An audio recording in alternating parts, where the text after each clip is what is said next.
Harper Albright slammed on the brakes as she zipped into the only open parking spot on the busy downtown street, her heart pounding with triumph until she glanced up and saw the furious man stepping out of a sleek black Maserati just a few feet away.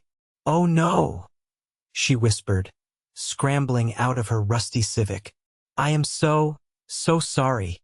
Were you waiting for this spot?" The man was tall, broad-shouldered, and dressed in a navy suit that probably cost more than her monthly rent.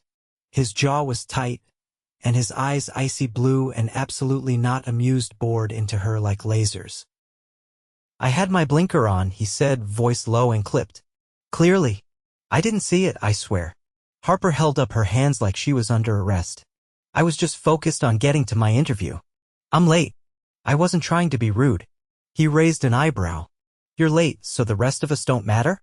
No, I just She rubbed her temples. "I'm not usually like this. I just really need this job."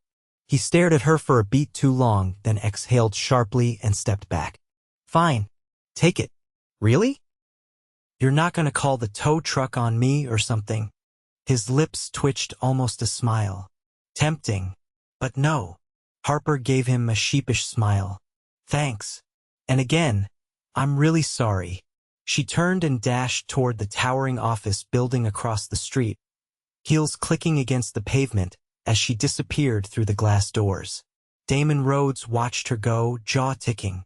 He didn't know why he was still standing there, watching a woman who just stole his spot and nearly rear-ended his car in the process. Something about her, maybe the way she apologized without a hint of arrogance, or the wild, curly hair bouncing behind her as she ran, or maybe the fact that she clearly had no idea who she just upset. He turned back to his car and muttered to himself, unbelievable. Harper's interview was a disaster.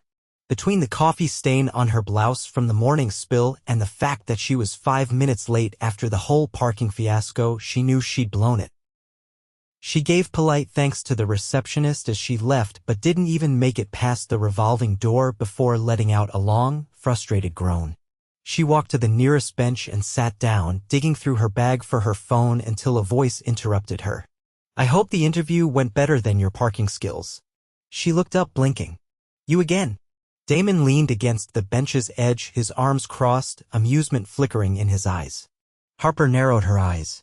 "What, are you following me now?" "I work in that building," he said simply. "Top floor." She looked back at the skyscraper, then at him. "Figures. Of course a man in a suit like that works on the top floor." He tilted his head. "You're not wrong." Harper sighed, brushing her curls out of her face. "If you're here to gloat, just get it over with." "I'm not." He paused. "Okay, maybe a little. You stole my spot, nearly hit my car, and I still let you off with a warning. I said I was sorry, and I accepted it." She let out a breath of laughter despite herself. "You're relentless." "I'm Damon," he said, offering a hand. She hesitated before shaking it. Harper Albright." "Well, Harper Albright, since you're clearly having a rough day, let me make it a little better. I don't need pity." "It's not pity. It's an apology for being a jerk earlier. Come have lunch with me." Harper blinked. "Lunch?" "Yes. There's a place 2 blocks away with the best truffle fries in the city. You look like you could use some." She hesitated. "You don't even know me." "Exactly. That's the point." She looked at him again, this time really looking. He was handsome in a way that made your stomach flip if you stared too long. Confident, clearly used to getting his way, probably dated models who didn't drive rusty Civics.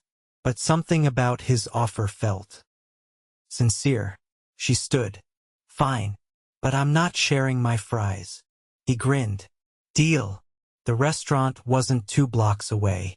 It was more like 7, tucked into a quiet side street, and it was the kind of place Harper had only seen in movies.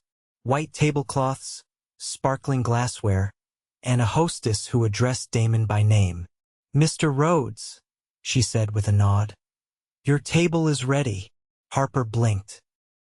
"You're a regular?"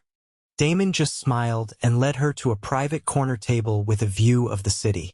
"You're seriously doing all this just because I stole your parking spot?" "I'm doing this because you're interesting." She laughed. "That's one word for it. Tell me about the interview." he said, unfolding his napkin. Harper groaned. It was awful.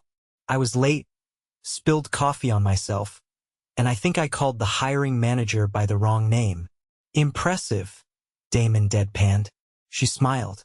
I'm not usually this much of a disaster. He studied her for a moment. What was the job? Marketing assistant. I just moved here a month ago and I'm trying to get back on my feet. You'll get there. You really think so? I do. Harper leaned back and looked at him. Why are you being nice to me? Because I want to be. She blinked. That's it? For now. Lunch passed quickly, full of laughter, teasing, and a bottle of wine Harper was sure cost more than her grocery bill. When they finally stepped out into the sunlight, she felt lighter than she had in weeks. Damon looked down at her. Let me drive you back to your car. I can walk. I insist. This time she didn't argue. His car, a sleek Maserati with blood-red leather seats, purred as he opened the door for her. Harper slid in and looked around. This is... Wow. He glanced over as he started the engine. You thought I was just a guy in a suit. You're not. I'm a guy in a suit and a Maserati. So modest. He grinned. You'll find I'm full of surprises. She turned to him, eyes narrowing playfully. What do you do anyway? He paused, then offered a casual, I own a few companies. She lifted an eyebrow. That's vague. I'll tell you more next time. Next time. He pulled up beside her car and parked. I'd like to see you again. She stared at him for a beat, uncertain. You barely know me. Then let me fix that. Harper hesitated. Okay. She opened the door, then paused. Thanks for lunch. And the ride. And not yelling at me earlier. I should be thanking you, Damon said. For what? He smiled. For stealing my spot. Harper pushed open the door to her apartment and dropped her bag onto the floor with a thud. The scent of old wood and lemon cleaner greeted her like always. She kicked off her shoes, peeled off the blazer she'd bought second-hand 2 weeks ago, and collapsed onto her thrifted couch, still unsure if that lunch had actually happened or if she'd hallucinated the entire thing on the edge of a job-hunting breakdown. The truffle fries had definitely been real. So had Damon Rhodes. She hadn't Googled him yet. She'd been too afraid of what she'd find, or maybe too afraid she'd end up disappointed. What if he was one of those finance types with ethics as questionable as their tailored suits? But there'd been something grounded about him, something that didn't quite fit the mold of the typical rich guy she'd encountered from afar. And there was no denying it, he'd made her laugh when she'd been one step away from tears. She reached for her laptop, hesitated, then pulled up the outdated browser. Curiosity won. By the third article, her mouth had gone dry. Damon Rhodes wasn't just wealthy. He owned Rhodes and Vail, one of the most powerful private holdings firms on the East Coast. There were pictures of him at galas, standing beside senators, hosting innovation panels. There was even a headline that read, "The Billion-Dollar Bachelor, Damon Rhodes on Success, Solitude, and the Business He Built from Nothing." A billionaire. She let the word settle in her chest like a stone. She'd eaten fries across from a man whose watch probably cost more than her student loan debt. And he wanted to see her again. The knock on the door startled her. She jumped to her feet, heart pounding. No one ever knocked. Her neighbors texted or shouted from the hallway. Warily, she peeked through the peephole. A delivery guy stood there, holding a box tied with a navy ribbon. "Miss Albright?" he asked when she opened the door an inch. Yes." He handed her the box. "Have a good night." She stared after him, then slowly closed the door and set the package on the table. Her name was printed in gold on the tag. Inside was a pair of heels, delicate, metallic, and far too expensive to be in her possession. A smaller envelope sat beneath them. "For the next time you're late. Or early. D." She didn't know whether to laugh or scream. Instead, she sat down, held the shoes in her lap, and whispered, "What the hell is happening?" The following morning, Harper woke to an email from a boutique agency called Lantern and Crown requesting a second interview for a junior marketing position. She'd never heard of them, but the address was in the same district as Rhodes and Vail.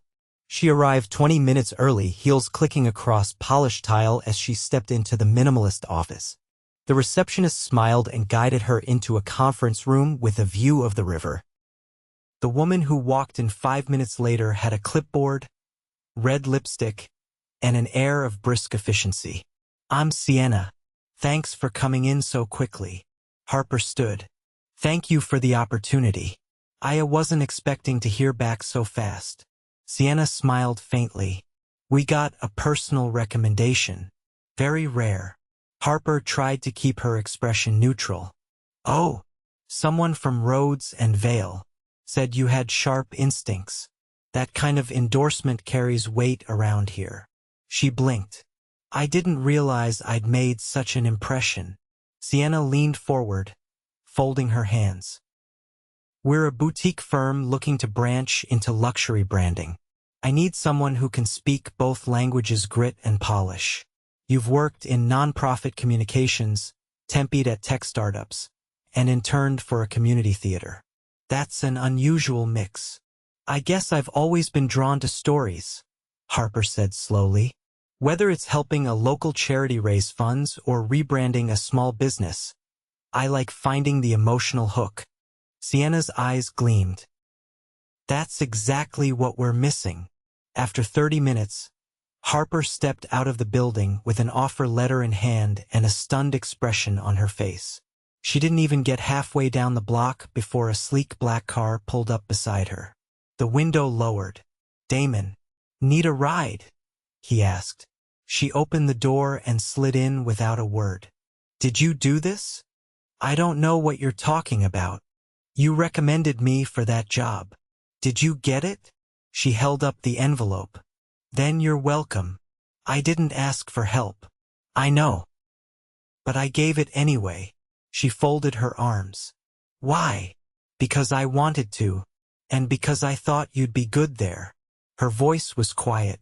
"Do you do this with all your parking spot enemies?" "No.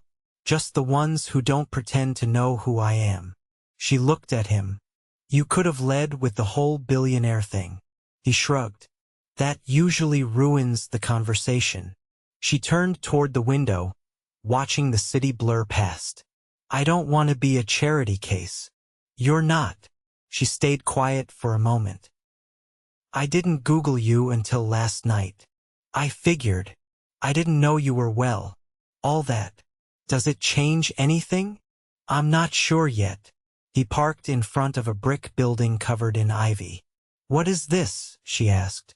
"You're about to find out."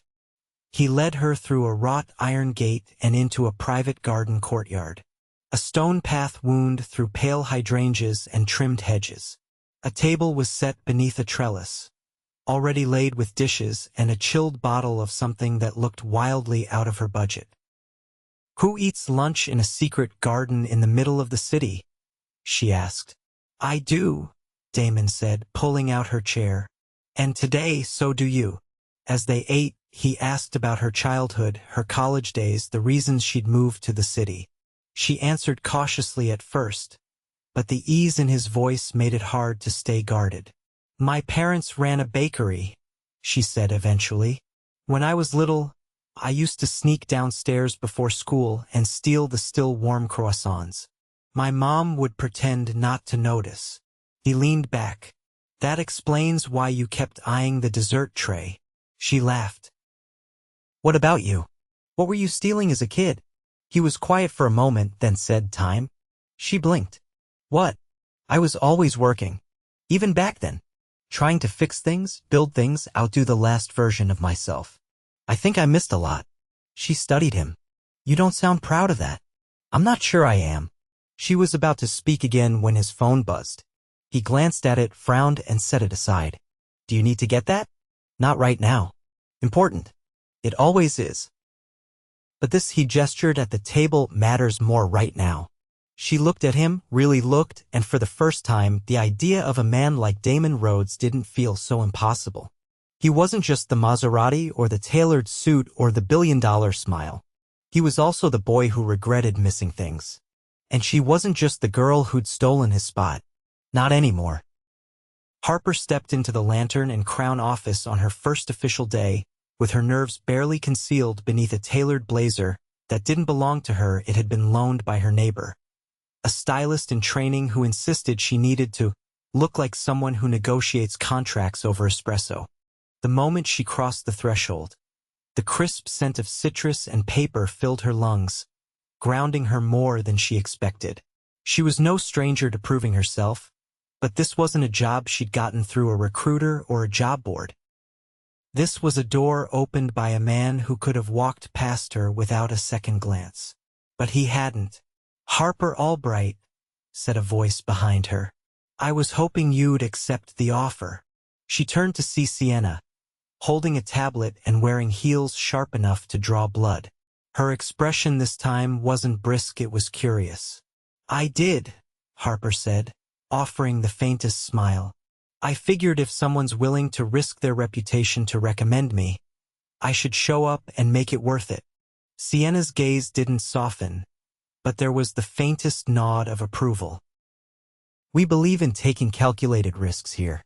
You'll be working directly with me for now. The luxury branding initiative is being fast-tracked. We're presenting to the Easton Group next month." Harper's stomach tightened. The Easton Group was a major player, one of those names she'd only ever heard whispered during internships. Understood. Sienna led her through the open concept office, all clean lines and glass dividers, until they reached a desk by the window. "This is you," Sienna said. "No cubicles. We don't hide anyone. If you're here, it's because we trust you to be seen." Harper sat down and set her bag at her feet, her fingers itching to dive into anything that would prove she belonged. By midday, she was knee-deep in copy revisions for a fragrance campaign and halfway through a pitch deck when a shadow fell across her keyboard. "You didn't tell me you'd be working across the street," Damon said, setting a paper bag on her desk. She blinked up at him. "You didn't tell me you'd be watching the street. I had a meeting on the 34th floor. My driver saw you through the glass." She narrowed her eyes at him. "And you thought that was your cue to bring. What is this?" "Lunch. From La Rue. You haven't eaten." She opened the bag and inhaled. "You brought me a filet mignon sandwich? You like protein when you're stressed." "I remember." Harper leaned back. "You're impossible. I've been called worse." Sienna appeared beside them, arms folded. "Mr. Rhodes, I assume you're here for more than sandwich delivery." Damon extended a hand. "Just checking on a new talent I happen to refer. But while I'm here, I'd love to discuss the Easton portfolio." Sienna didn't flinch. "We're presenting next month." "I've heard. I'm hosting the event." Harper's eyes widened. Sienna's didn't. "In that case, we'll be in touch." Damon turned back to Harper. "Finish your sandwich. And your pitch deck. I'll see you tonight." "I didn't agree to tonight." "You didn't disagree either." He walked off without waiting for a reply. Sienna glanced at Harper. "Be careful. Damon Rhodes doesn't make casual visits." "I'm not sure he makes casual anything." By 5, Harper had revised the entire deck, added 3 new product hooks, and outlined a social rollout plan. She was halfway through organizing the layout when her phone rang from her coat pocket. "Don't say you're downstairs," she said the second she answered. "I'm not." "Good. I'm across the street." She groaned. "Why? I'm taking you somewhere. I still have work." "You sent the deck to Sienna 15 minutes ago." Harper stared out the window, squinting at the dark car idling across the street. "You've got people in this building, don't you?" "I have people in every building." She let out a breath, grabbing her bag and coat. "Give me 5 minutes." 10 minutes later, she slid into the car and looked him over. "You're wearing cufflinks shaped like chess pieces." He adjusted one. "Bishop and knight. Strategy and risk. Subtle." He smiled, but it didn't quite reach his eyes. "We're not going to dinner." "Okay. Where then?" "You'll see." Traffic blurred past them as the city lights flickered on, one by one, like stars awakening. Eventually, they crossed the bridge into the West End, where warehouses turned into galleries and the skyline gave way to a quieter horizon. He stopped in front of a low-slung marble building with towering windows. The facade was modern, severe, and unmarked. Harper followed him inside, her heels clicking against the stone floor. The space opened into a gallery empty, except for soft lighting and a series of canvases arranged in a wide arc. She froze. These are my mother's, Damon said, stepping forward. She painted under the name A. Vale. No one ever knew. Harper's breath caught. She was incredible. She was. She passed when I was 19. I bought every piece back from collectors over the last 10 years. Harper turned slowly, taking in each stroke, each color. Why show me this? Because I wanted you to understand, he said quietly. What matters to me isn't on headlines or spreadsheets. It's this. It's what I had before all of that. She walked closer, her hand hovering near a canvas without touching. This one feels like grief. It is. She turned to him. You don't let people in here. No, why me? Damon's voice was low but steady. Because when you looked at me, you didn't see the company or the car. You saw a man who'd had a bad morning. That doesn't happen to me. Ever. Harper met his gaze. You're not easy to read. I don't want to be. And yet here we are. He stepped closer. You make me want to be. She didn't move. That's a dangerous thing to say. I know. But it's still true. They stood there, surrounded by the quiet echo of brushstrokes and time until Harper broke the silence. You scare me. He didn't flinch. Why? Because this, she gestured between them, feels like it could matter. And I've never had the luxury of getting it wrong. He reached for her hand, slow and deliberate. Then let's not get it wrong. Harper stood in the center of the gallery, still holding Damon's hand, the weight of his honesty resting between them like a fragile glass sculpture. She had never been shown something so private with so little expectation attached. Not a single demand, no strings, no performance, just truth. And for a man with so much power, that vulnerability carried more gravity than any grand gesture she could have imagined. I don't know what to say, she whispered. Say you'll come with me tomorrow, Damon said. Where? He didn't answer.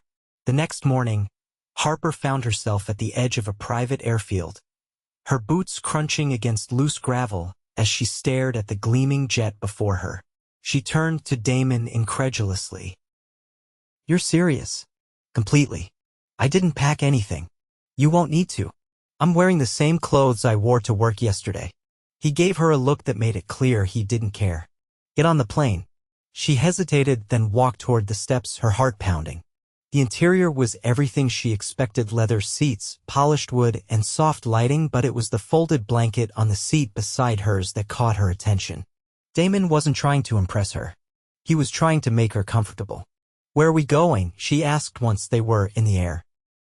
Somewhere I haven't taken anyone in years.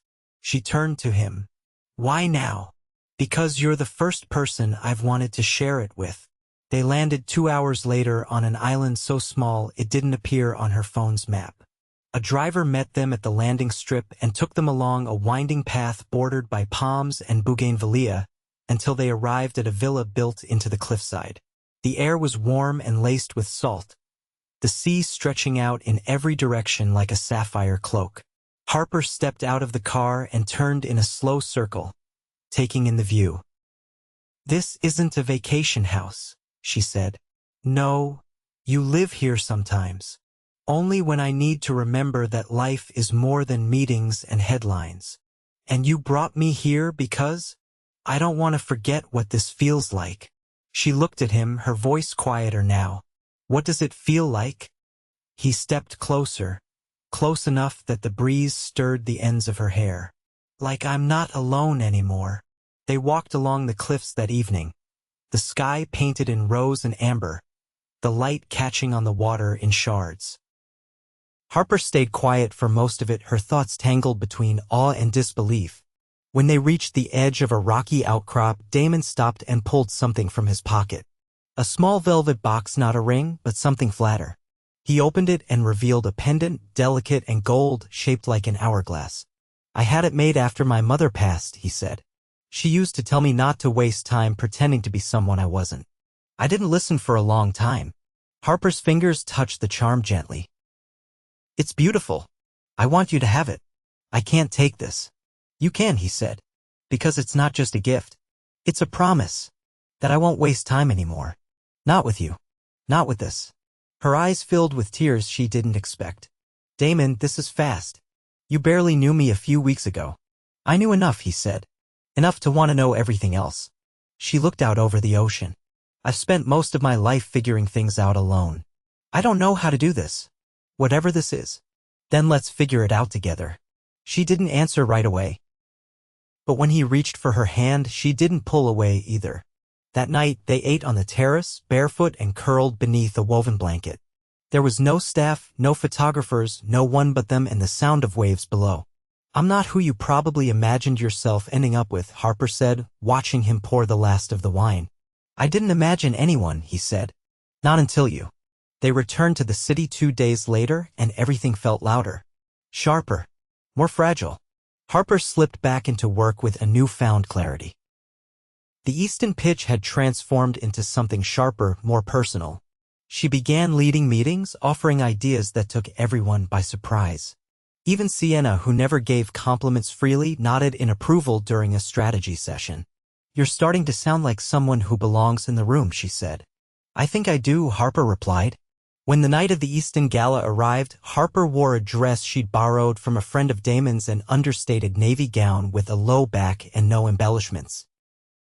Damon met her at the foot of the grand staircase in the hotel lobby, his expression unreadable. You look like you already own the room, he said. I'm just hoping I don't trip on the carpet. He offered his arm. Then I'll catch you. The gala was held in a ballroom dripping in candlelight and strings of glass lanterns. Harper stayed close to Damon at first, feeling the weight of eyes and whispers. But as the night went on, she found herself drifting into conversations with executives, creatives, and even the Eastons themselves. She's extraordinary, one of the senior partners said to Damon later. Sharp, intuitive. You should hold on to her. I plan to, Damon replied without hesitation. Near the end of the night, Damon led her onto the balcony overlooking the city. The music from inside drifted through the glass doors, muffled and distant. I don't want to be careful anymore, he said. You've been careful with me?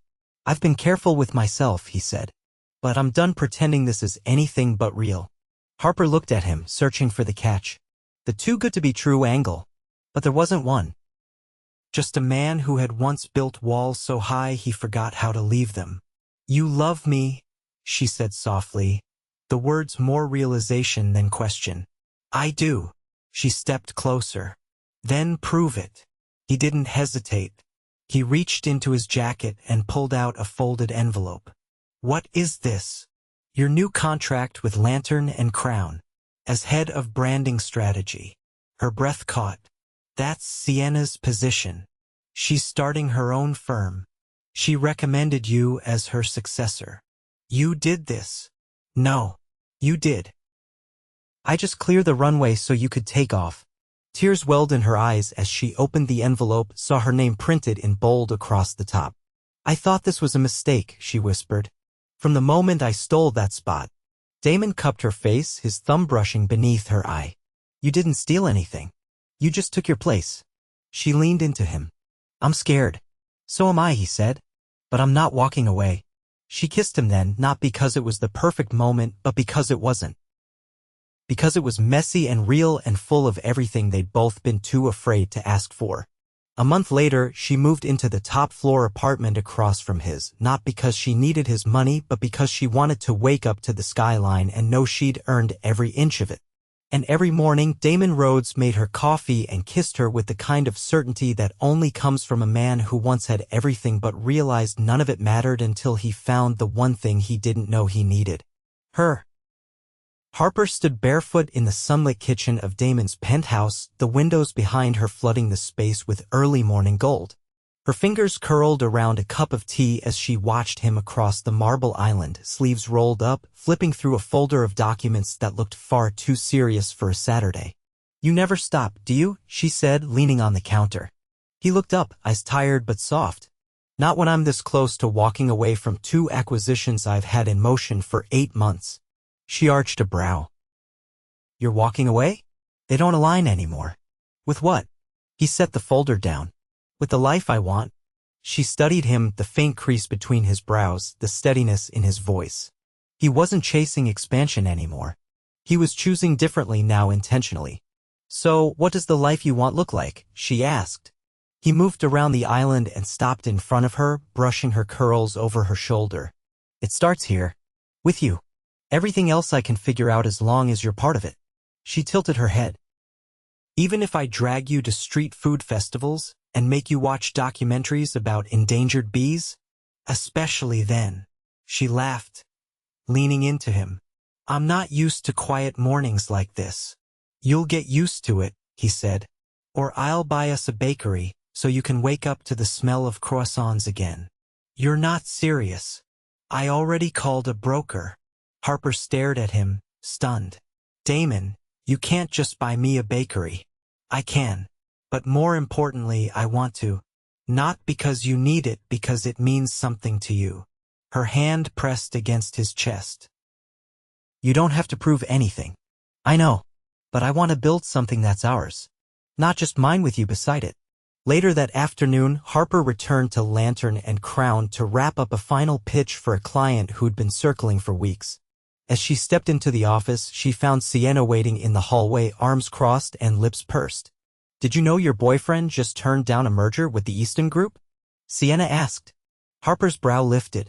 He did. He said something about prioritizing transparency, long-term brand values, and ethics over profit. Which, for a man whose signature scent is power, was unexpected. Harper smiled faintly. He's changing. Sienna studied her for a beat. Or maybe he's just finally showing who he always was. There was a pause before Sienna added, You've done good work here. More than good. You've reshaped the entire creative arm in less than 2 months. I'm not sure I would have believed it if I hadn't seen it. Harper didn't flinch. I didn't come here to be underestimated. No, Sienna said. You came here to lead. And you're doing it. That night, Harper returned to the penthouse to find the lights dimmed, candles flickering along the windowsill, and the table set for 2. Damon stood at the far end of the room, jacket off, collar open, holding something behind his back. What did you do? She asked, approaching him warily. I made dinner. You cooked. I supervised. There were instructions. A chef. Possibly a fire extinguisher involved.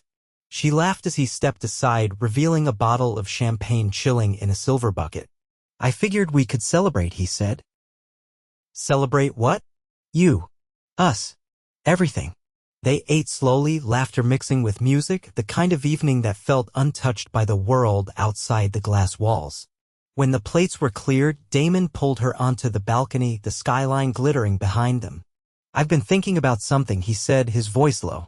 Dangerous. Probably. But I want to ask you something. She narrowed her eyes. If you say the words private island again, I swear no island, he said, and pulled a small box from his pocket. Just this. She froze. I know we haven't done things the usual way. I know it's been fast. Unexpected. But I've never been more certain of anything in my life than I am of you. He opened the box to reveal a ring oval cut. Simple, elegant. I don't care if you want a wedding next summer or in 10 years. I don't care if we elope or throw the kind of party that shuts down the city. All I care about is waking up with you, going to sleep knowing you're beside me, building a life where we never have to wonder what comes next. Her throat tightened. You're serious? Always? Harper looked at him, and for once she didn't feel the weight of doubt or fear or the need to protect herself from the possibility of more. She just felt full. Sure. Ready. Yes, she said, her voice breaking. Of course, yes. He slipped the ring onto her finger and kissed her like the world had just started over. A month later, they stood on the rooftop of the gallery where he'd first shown her his mother's paintings. Candles lined the railings, vines curled through the ironwork, and only 30 people gathered to witness the quietest, most intimate wedding the city had ever hosted. There were no photographers. No headlines. Just vows whispered under the stars and a kiss that sealed it all. Sienna gave a toast that made Harper laugh until she cried. Damon's longtime driver handed her a box of pastries from the bakery he had, in fact, purchased and gifted to her under a new name, Albright and Vale. When the last guests left and the sky turned indigo, Harper stood with Damon at the edge of the rooftop, her head against his shoulder. All of this, she said, because I stole a parking spot. He kissed her temple. The best thing I never planned. and the best decision I ever made. They stayed like that for a long time, wrapped in quiet, in certainty, in a love that had been unexpected but undeniable from the start.